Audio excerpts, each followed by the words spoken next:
I didn't realize I was the only one fighting for our relationship until the night I stopped fighting. It happened on a Tuesday. Nothing dramatic. No screaming, no slammed doors. Just silence. We were sitting on the couch, inches apart, and I suddenly understood something that broke me more than any argument ever could. I loved her deeply, and she was just staying. Her name was Claire. We'd been together for almost 4 years, long enough that people assumed we were solid, long enough that friends joked about marriage, long enough that leaving felt impossible. But love doesn't disappear all at once. It fades, quietly. And I was the only one who noticed. In the beginning, Claire was everything to me. Warm, curious, the kind of person who made you feel chosen just by the way she listened. When she laughed, she leaned into you. When she talked, she looked straight into your eyes. Back then, I thought love was supposed to feel effortless. But somewhere along the way, things shifted. She stopped asking how my day was, stopped reaching for my hand, stopped noticing when I was hurting. And I told myself it was normal. People get comfortable. Life gets busy. Relationships change. So I tried harder. I planned dates, left notes, adjusted my schedule just to be around more. I became quieter, easier, less demanding because I was terrified that wanting too much would push her away. But no matter how much I gave, it always felt like I was one step behind her distance. Claire never cheated. She never lied. She just tolerated me. She showed up. She stayed. She smiled when expected. And somehow that hurt worse than if she'd walked away. One night, I finally asked the question I'd been avoiding. "Are you still happy with me?" She didn't answer right away. That pause, those few seconds, felt longer than the entire relationship. "I don't know," she said carefully. "I think I'm just tired." Tired. Not heartbroken, not confused, just tired. That's when I realized something terrifying.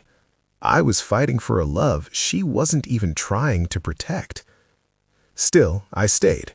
Because when you love someone more than they love you, you convince yourself that patience is loyalty, that silence is peace, that settling is the same as stability. Weeks passed, then months. We moved through life like roommates with a shared history. Conversations became practical. Affection became rare. I learned to read her moods like weather forecasts, adjusting myself so I wouldn't make things worse. I stopped bringing up the future, stopped asking for reassurance, stopped expecting anything at all. And that's when she seemed the most comfortable. The breaking point came on a night I'll never forget. I had just gotten some big news at work, something I'd been hoping for years. I came home excited, nervous, desperate to share it with the person I loved.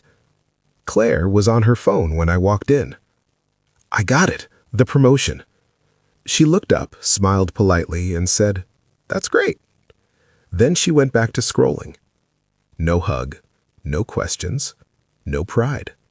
Just, "That's great." I stood there longer than I should have, waiting for something else, anything. And suddenly it hit me. If I disappeared tomorrow, her life wouldn't really change.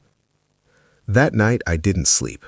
I replayed every moment I'd ignored, every excuse I'd made for her distance, every time I'd chosen to stay quiet instead of honest. In the morning, I told her we needed to talk. She sighed, not angrily, not sadly, just tired again. "I care about you. I just don't feel the way you do."